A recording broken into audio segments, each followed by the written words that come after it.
Не подарить, а вернуть, как сказал наш зритель. Можна мені відреагувати на слова колежанки?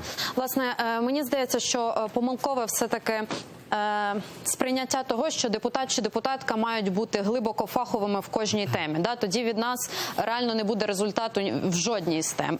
І я хочу сказати, що дійсно права людини – це одна із моїх інтересів в парламенті, один із моїх інтересів.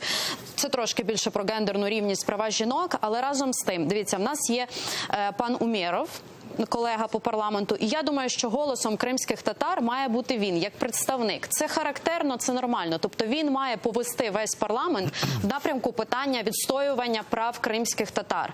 Ми, не дивлячись на те, що монобільшість, ми з задоволенням запросили, чи не запросили, а прийняли пана Умєрова в делегацію ПАРЄ.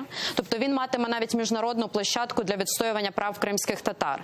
І я вважаю, що це абсолютно нормальна така комунікація, координація між нами парламентарями. І якщо пан Умєров матиме певні пропозиції по кримським татарам, ми будемо підтримувати їх або намагатися якось скомунікувати, щоб вийти на спільне рішення.